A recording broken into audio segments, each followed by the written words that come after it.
The town of Bellerage existed in the kind of silence that wasn't peaceful, but held breath. Nestled in a fold of granite gray hills, it was a place where the mist from the Coldwater River seemed to linger in the streets long after noon, clinging to the brickwork of old mills turned condos and the skeletal remains of factories.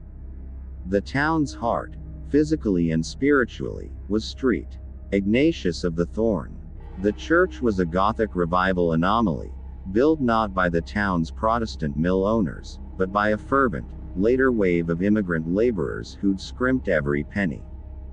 It was all fierce aspiration in stone, a spire that clawed at the low sky, flying buttresses like stone ribs, and a facade dense with carvings not of gentle saints, but of martyrs in their agonies. St.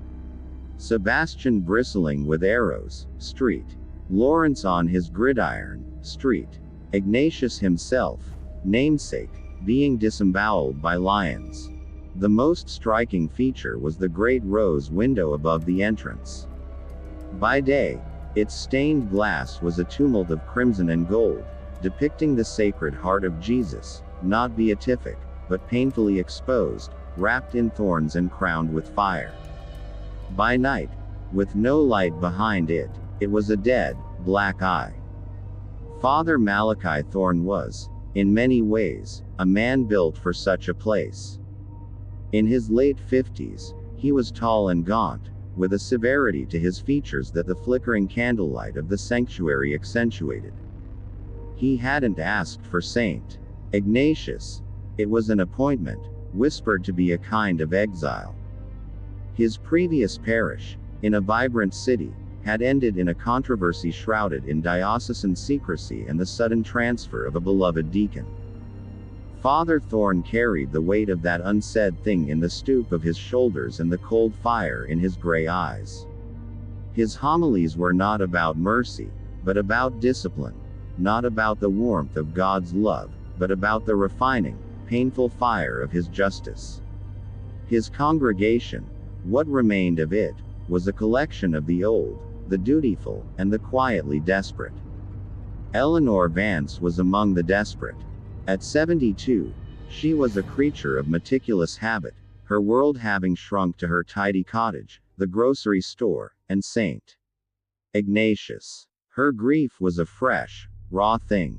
Her grandson, Leo, a sweet, gangly boy of 14 with a passion for fossil hunting in the shale cliffs by the river, had vanished 6 weeks prior. The official search had dwindled to nothing. The town had moved on, with that particular, shameful speed of small communities faced with unbearable mystery. But Eleanor hadn't. She came to Mass every day, not for solace, Father Thorn offered none, but because the church was the last place she'd seen Leo, who'd grudgingly come with her that Sunday to carry her bags. She'd lit a votive for him. She remembered he'd fidgeted through the homily, then whispered he was going to check out the spooky basement he'd heard about from kids at school. He never came back up. Eleanor had told the police. They'd found nothing in the basement but dusty choir robes and broken furniture. But she knew. The knowledge was a splinter of ice in her soul. The story begins on a Tuesday, with rain needling the black slate roofs of Bellerage. Eleanor was the only attendee at the morning Mass. Father Throne's voice echoed in the vaulted emptiness as he recited the Latin of the Old Rite, which he preferred. Domini, non sum dignus, asterisk, the words felt less like an invitation and more like a verdict.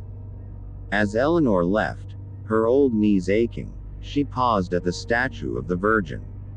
It was tucked in a side alcove, marble turned the color of old bones. The face was strangely austere, more stern than merciful. As a shaft of sickly gray light fell through a high window, Eleanor saw something at the statue's base. Not a flower, or a coin, but a small, mud-caked object. She bent, her breath catching. It was Leo's fossil hunting hammer, the one she'd given him for his last birthday. The wooden handle was stained dark, not with mud alone. Her heart hammered against her ribs. She snatched it up. The cold metal had a shocking weight in her hand, and turned. Father Thorn was standing at the sacristy door, watching her. His expression was unreadable. Lost something. Mrs. Vance.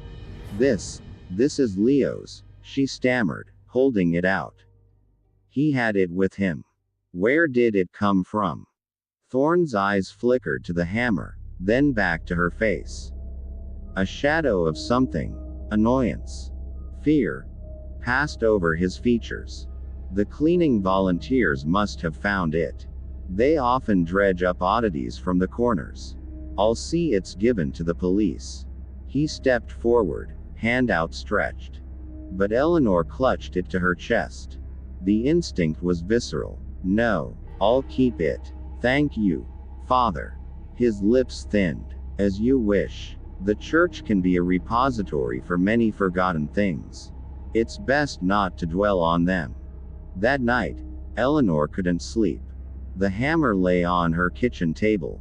She cleaned it meticulously, revealing a series of faint, odd scratches on the steel head. Not from prying at rocks. They looked deliberate, like tiny, frantic sigils. In the quiet of her house, a conviction hardened into concrete. Leo had gone into the basement of St. Ignatius and had encountered something. And Father Thorn knew.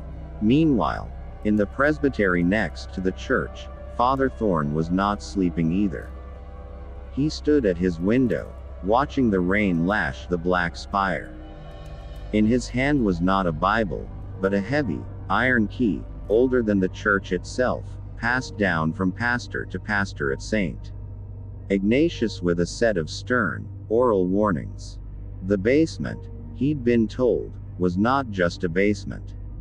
It was a reliquarium inferior a lower reliquary. The church above was built to glorify martyrdom. The space below, its architects believed, was necessary to contain the darker echoes of such violent ends. The residual spiritual pain, the shadows of ancient sufferings that could, if left unchecked, fester and attract attention. His predecessor, a mumbling old priest named Father Albright, had warned him. The lock must be turned twice daily, Malachi. At dawn and at dusk. The prayers must be said. Not to honor what's below, but to keep it placated. It is a septic tank for the soul's worst wounds. Do not let it overflow. Thorn, a man of rigid theology but shallow occult understanding, had initially scoffed. Yet, in his first month, he'd skipped the evening ritual, fatigued from a long sick call. That night, he'd heard it. A low, polyphonic humming that seemed to vibrate up through the stone floors, a sound that was less heard and more felt in the marrow. Then, the dreams. Visions of the stone martyrs on the facade moving, their stone mouths opening in silent screams, their wounds weeping not blood, but a thick, black sap. He had never missed the ritual again. But recently, the containment had felt strained. Since the boy's disappearance, the humming was louder. The dreams more vivid. And the old lock, he swore, was sometimes warm to the touch. The next day, a stranger arrived in Bellerage. His name was Aris Thorn, though he went by Ari. At 30, he was the physical antithesis of his uncle. Where Malachi was gaunt and severe, Ari was solidly built, with a tired but kind face and eyes that had seen too much in war zones and disaster relief camps. He was an engineer, a fixer of tangible things. He'd come because the diocese, concerned by Malachi's increasingly isolated and erratic reports, had quietly asked for a family visit. A welfare check dressed as a familial duty. The reunion in the presbytery parlor was frosty. "You look like your mother," Malachi said, not offering tea. She never understood duty either. She understood compassion. "Uncle. It's not a weakness," Ari replied, taking in the room's oppressive decor. Dark wood, a painting of the damned in hell, a heavy crucifix where Christ's face was a mask of agony. Compassion without truth is sentimentality. Street. Ignatius deals in truth. A painful truth. Malachi's gaze was distant. Why are you really here? The bishop sent you, didn't he? He thinks I'm losing my mind. Are you? Ari asked bluntly. Malachi was silent for a long moment. The rain tapped against the window. From deep within the house, or perhaps from the church itself, came a faint, almost imperceptible vibration. Ari felt it in his teeth. This place is under a strain, Malachi said finally, his voice low. There is a history here. A weight. It requires discipline to manage it. Manage what? But his uncle would not say. Ari decided to stay, booking a room at the shabby Bellerage Inn. His engineer's mind itched at the puzzle. He began discreetly asking around town, under the guise of researching local architecture. At the diner, the librarian, the hardware store, he met with closed faces and quick subject changes when he mentioned street. Ignatius. He learned of Leo Vance's disappearance, of the slow death of the congregation, of the whispers about Father Thorn being off. He also heard the old legend, told to him by a drunken retired history teacher, that street. Ignatius was built on a site where something else had once stood, something older and darker, a place where the early settlers, not understanding what they'd found, had tried to sanctify a wound in the world by building a church over it. Eleanor Vance, seeing the stranger asking questions, found him. She approached him outside the library, her face pale but determined. She told him about Leo, about the hammer, about her certainty regarding the church basement. He knows something, she whispered, her eyes darting toward the distant spire. And that church, it's sick. I can feel it. It's like a toothache in the air. Ari, skeptical but moved by her raw grief and the tangible evidence of the hammer, agreed to help. He wanted to see the basement. Getting Malachi out of the way was easier than expected. The diocese called a mandatory clergy meeting in the city for the following afternoon. Malachi, with clear reluctance, had to attend. The church will be locked, he told Ari sternly. Do not go inside. It's not safe. The moment his uncle's car vanished down the road, Ari met Eleanor at the side door of St. Ignatius. She produced a key from her purse. I've been cleaning here for 40 years, she said simply. The inside of the church was a cavern of shadows. The air was cold, far colder than the outside October day warranted, and carried a scent Ari couldn't place.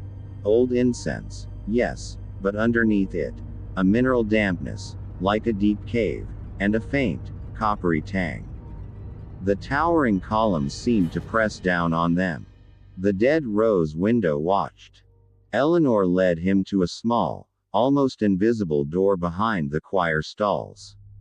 It was sheathed in iron, studded with nails, and secured by a massive, archaic lock. Ari examined it. This isn't just a lock. It's a mechanism. Look at these engravings. They were worn but discernible. Not crosses, but interlocking knots, binding symbols, prayers in a language he didn't recognize. He set to work with a set of fine lockpicks, a skill from his aid worker days. The lock was fiendishly complex, but after 20 minutes of tense silence, there was a heavy clunk that echoed unnaturally in the silent church. The door swung inward on groaning hinges, revealing a narrow staircase descending into absolute blackness. A wave of air rolled up to meet them. It was the smell, intensified 100-fold. Wet stone, age, iron, and that copper-tinged dampness, now unmistakably mingled with the sweet rot scent of decaying flowers left too long on a grave.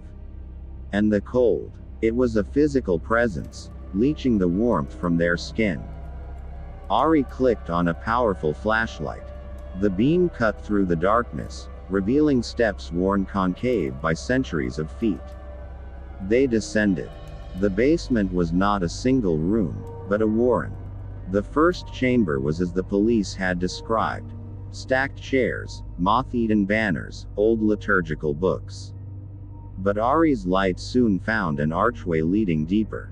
The next chamber was different. The walls were the raw, foundational stone of the hill itself. And they were covered in carvings. Not the orderly, beautiful carvings of the saints above. These were frantic, primitive, scratched into the rock as if by fingernails or crude tools. They depicted scenes of horrifying martyrdom, but twisted. Figures with too many limbs, faces melted in screams, beings that were part human, part insect or part beast, inflicting and suffering torments. In the center of one wall was a larger, more deliberate carving. A spiral, like a vortex, with tiny, agonized figures being pulled into its center. "My God," Eleanor breathed, her voice a thread. "This isn't Christian iconography," Ari whispered, a chill that had nothing to do with the temperature crawling up his spine. "This is older. Much older." They moved deeper. The third chamber was circular, and in its center was a well. It was a perfect circle cut into the floor, about 3 feet across, rimmed with the same strange, dark stone as the lock upstairs. No cover. Ari approached, shining his light down.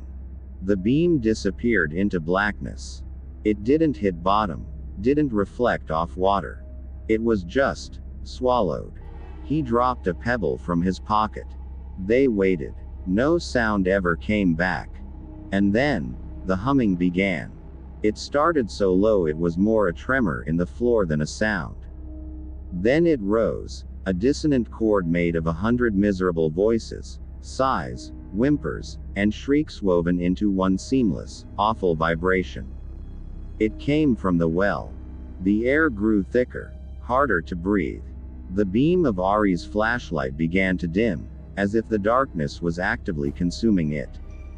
On the wall opposite the well, shadows began to move. Not cast by their light, but moving of their own accord. They pulled, congealed, and stretched, forming into the shapes from the carvings, the multi-limbed tormentors, the writhing victims. A shadow figure detached itself and slithered across the floor toward Eleanor. She stumbled back, a choked cry in her throat. Ari grabbed her arm. "We're leaving. Now." They fled, the humming rising to a deafening, mind-numbing crescendo that seemed to press against their ears and their very thoughts. The shadows lapped at their heels like black water. They burst through the iron door, and Ari slammed it shut, leaning against it, his heart trying to batter its way out of his chest. The heavy clunk of the lock re-engaging sounded from within, as if thrown by an invisible hand. Silence descended, broken only by their ragged gasps. The normal, dusty quiet of the empty church felt alien and fragile. "Leo," Eleanor sobbed, sinking to her knees. "He's down there. In that hole." Ari, his mind reeling, could only nod. The rational world had fractured. He had seen. He had felt. This was no geological anomaly, no toxic gas hallucination. This was something else. A wound. A prison. And his uncle was its warden. When Malachi returned that evening, he knew instantly. The air in the presbytery was charged with accusation. Ari confronted him in his study, laying out what they'd seen. Malachi listened, his face ashen. The stern mask had crumbled, revealing the exhausted, terrified man beneath. "You fool," he whispered, but the heat was gone from his voice. "You have no idea what you've done." The door was opened without the prayers. "The balance is disturbed." "What is it, uncle?" Ari demanded. "That well. The shadows." "It is the dolorium," Malachi said, the word hanging in the air like a poison. "A concept from forgotten monastic texts. The belief that extreme, Sanctified suffering, martyrdom, leaves a residue. A spiritual charge. Most of it ascends, they say, to God. But some fragment, the pure, untransformed agony, the terror and the pain, falls. It is the dross of sainthood. For centuries, churches built on sites of martyrdom or great tragedy were designed with a dolorium beneath, a sanctified pit to collect and contain that psychic fallout, to stop it from seeping into the world. Street. Ignatius is one of the last, and one of the strongest. Its saints, he gestured weakly toward the church. Their sufferings were great. The residue is potent. My duty is not to worship it, but to keep it contained. To placate it with ritual, to let it dissipate slowly, safely, across millennia. And Leo. Eleanor's voice was steel. Malachi flinched. The boy, he must have gone down. The lock was old. Perhaps it was imperfect that day. The dolorium, it doesn't just contain pain. It hungers for it. It resonates with it. A living soul, especially one in a state of curiosity or fear, it would be a spark in dry tinder. It would call to the shadows. They are not beings. They are the impressions of agony, given form by the concentrated misery. They would have pulled him in. He's alive, Ari asked, horror dawning. The dolorium doesn't deal in life and death as we understand it, Malachi said, his eyes hollow. It preserves suffering. It might have kept him in the well, in the dark, feeling whatever the shadows imprint upon him. Eleanor let out a moan of utter despair. We have to get him out, Ari said. You cannot, Malachi snapped, a flicker of his old fire returning. To reach into it is to offer it more fuel. Your own fear, your pain, your love for the boy, it will feed it. The only way is to reinforce the rituals, to calm the storm you have stirred. But Ari and Eleanor were past listening to caution. A plan formed, desperate and insane. They would go back down. They would bring Leo out. Ari, the engineer, believed all systems could be breached and reversed. Eleanor, the grandmother, had nothing left to lose. Malachi, seeing their determination, was finally overcome by the guilt he'd carried since the boy vanished. He agreed, not to help, but to perform a holding action in the church above, using the ancient rites to try and keep the dolorium's manifestations focused below. The next night, under a moonless sky, they assembled. Malachi, in full vestments, looking like a ghost himself, took his place before the altar, a heavy, illuminated ritual book open before him. His voice began the Latin chants, not the Mass, but the older, darker asterisk litaniae ad contenam dolorum, the litany for the containing of pain. Ari and Eleanor descended once more into the basement. This time, they were prepared. Climbing harnesses, ropes, powerful LED lanterns on their heads, a winch mechanism Ari had rigged. The cold was worse. The humming started the moment the iron door opened, a hungry, eager sound. The shadows on the walls were already active, swarming like agitated insects. They moved quickly to the well chamber. The darkness here was a solid thing.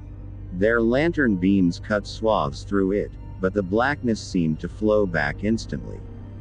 The carvings on the walls seemed to be moving, the figures twisting in fresh torment. Ari anchored the winch to a massive, ancient iron ring set in the floor, meant for this very purpose, he realized with dread.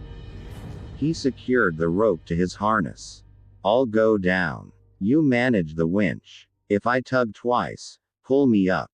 No matter what you hear, no matter what you see, don't let go. Eleanor nodded, her face a mask of terror and resolve.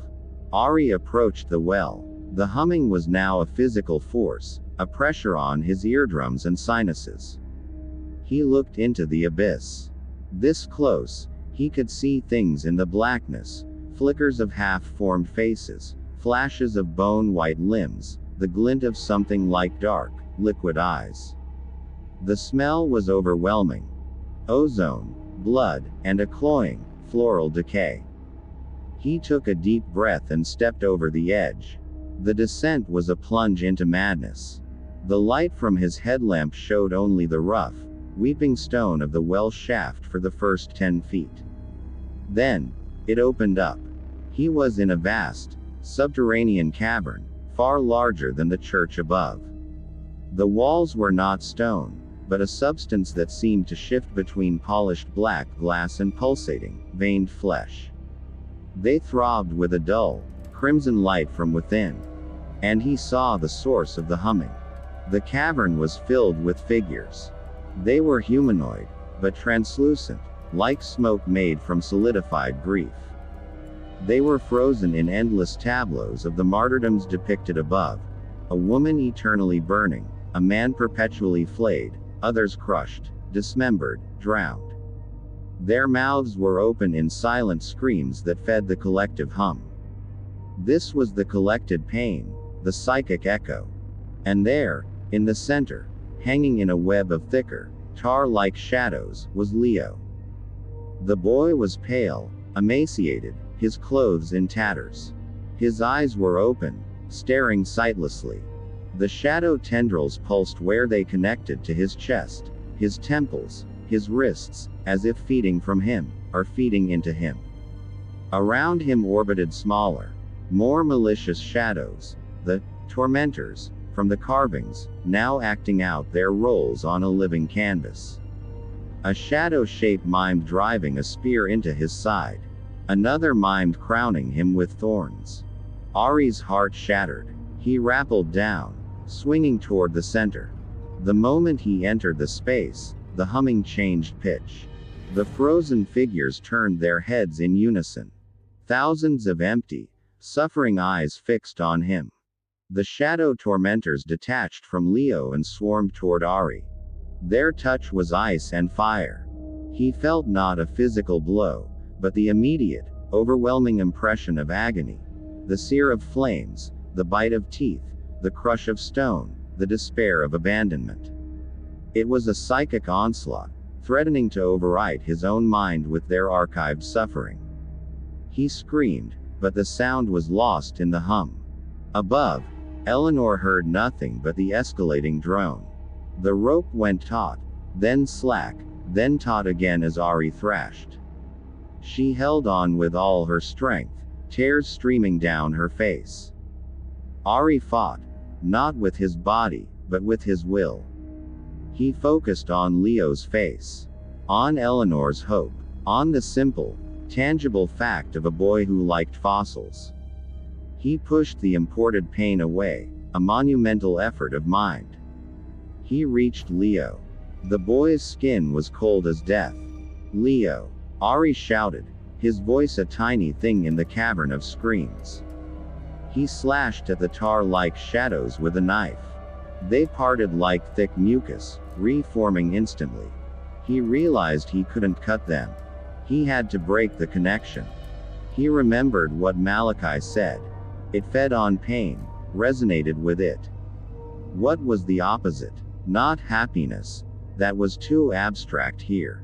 But perhaps, acknowledgement. Not succor, but witness without fear. A refusal to be infected. He stopped fighting. He stopped fearing. He looked at the shadow tormentors, at the frozen souls, and instead of recoiling, he simply saw them. He acknowledged their pain. I see you, he whispered, the words ripped away. I see your suffering. But you cannot have him. He wrapped his arms around Leo's limp form. He focused every ounce of his being not on love, which was tied to the pain of potential loss, but on a calm, steadfast presence. A solidity in the maelstrom.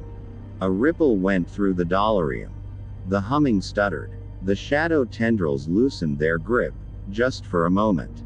Now, Ari yanked the release on his harness, detaching from the main rope. With his other arm, he clipped Leo onto it. He looked up, met Eleanor's distant, tiny point of light, and gave two fierce, desperate tugs on the rope. Pull, he roared, though he knew she couldn't hear. Eleanor saw the tugs. She threw her weight onto the winch handle. The mechanism groaned. Leo's body, freed from the shadows, main hold, began to rise, slowly at first, then faster. The Dollarium reacted with furious violence. The freed shadows converged on Ari. The pain impressions intensified, a tsunami of anguish meant to drown his psyche. He clung to a spur of rock, watching Leo ascend toward the circle of light that was the well mouth, growing smaller and smaller. The ascent took an eternity and no time at all. Leo's body cleared the well rim. Eleanor, with strength she didn't know she had, hauled him onto solid ground. He was breathing. Shallow, ragged breaths. He was alive. But below, Ari was being submerged. The shadows were not just attacking him. They were trying to absorb him, to make him another permanent fixture in their gallery of grief. He felt his own memories being scoured. The pain of losing friends, family fears, personal shames, all being amplified and used as anchors for the tendrils of the Dollarium. He was becoming part of the collection. Then, a new sound cut through the hum. A voice. From above. It was Malachi. He had abandoned his post at the altar and stood at the well's edge. He was no longer reciting the containment litany. He was speaking in a loud, clear, broken voice, but in the common tongue. Mea culpa, mea culpa, mea maxima culpa. My fault. My most grievous fault. He was confessing, not to a congregation, but to the pit of pain itself. He confessed his pride, his coldness, his failure to protect the boy, his secret belief that his own sternness was a form of martyrdom. He poured out his own hidden pain, the loneliness, the doubt, the secret fear that God had abandoned him. He offered it, not in defiance, but in a staggering, raw vulnerability. He was feeding the Dollarium the one thing it couldn't simply consume without consequence: authentic, offered suffering, coupled with repentant love.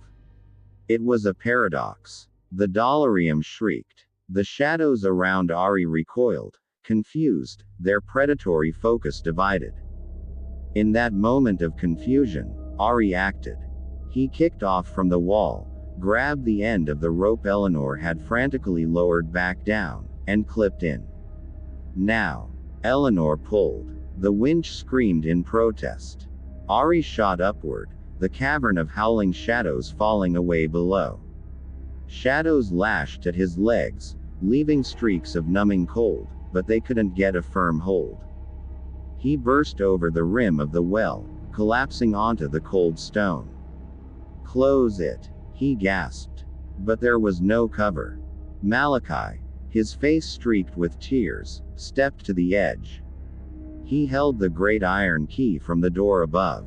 He looked at Ari, at the unconscious Leo in Eleanor's arms, and then down into the shrieking abyss. The lock is not just for the door, he said, his voice eerily calm. It is the seal. And before Ari could stop him, Malachi Thorne threw the key, the ancient, heavy key of contention, into the heart of the Dollarium. A soundless implosion followed. The air was sucked from their lungs. The shadows in the chamber were ripped back toward the well, flowing like black water down a drain. The humming rose to an unbearable, glass-shattering pitch, and then ceased utterly. Silence. A deep, profound, and utterly empty silence filled the chamber, the basement, and seemed to seep up into the church above. The oppressive cold began to lift, replaced by a neutral, tomb-like chill. The carvings on the wall were just carvings again, inert and ancient. The well was not black anymore. It was just a dark hole. The sense of presence, of watchful, hungry malice, was gone. It was empty. Truly empty. Malachi sank to his knees, utterly spent. It is sealed, he whispered. The key was the final part of the mechanism. A sacrifice to close the circuit. It needed a soul, or the vessel of one. He had offered the key, the symbol of his office and his duty, and with it, he had offered himself. Ari saw it then. The light in his uncle's eyes was dimming. He hadn't just thrown metal into the pit, he had thrown his own connection to the power that sustained the place. The dollarium, in its final convulsion, had taken its last due from the last warden. They got Leo out. They got Malachi out. The old priest died 3 days later in his bed, of no cause the doctors could determine. His face in death was not peaceful, but it was, for the first time Ari could remember, free of sternness. It was simply tired. Leo recovered, physically. But he remembered nothing of his ordeal, only a long, dark dream of being cold.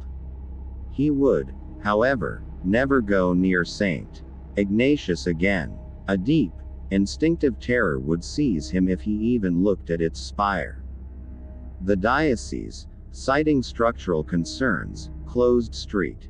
Ignatius of the Thorn within the month. It was to be sealed and studied. Eleanor Vance knew they would find nothing but empty rooms and a dry, deep well. She had her grandson back. That was miracle enough. Ari stayed until the end, helping to board up the windows. On the last day, he stood in the now silent nave. The great rose window was dark. He felt nothing. No presence, no dread, no holiness. It was just a large, cold, empty building. As he turned to leave, his foot scuffed against a piece of rubble near the former well door. He bent and picked it up. It was a small, smooth stone from the well shaft. And in his hand, for the briefest second, he felt a faint, residual throb, a single, fading echo of an ancient, unimaginable pain. Then it was just a stone. He dropped it, and walked out into the weak Belarage sunlight, closing the heavy oak doors behind him for the last time. The church stood silent, a thorn-crowned sentinel on the hill, its secret buried, its hunger finally sated, its dark heart sealed by a sacrifice of guilty love. But in a town like Belarage, where the mist never really leaves, some wounds in the world might close, but they never truly heal. They just wait, under lock and key, in the profound and echoing silence. Thank you so much for watching this video. Make sure to subscribe, like, comment and turn on notifications if you enjoyed the video so you never miss an upload.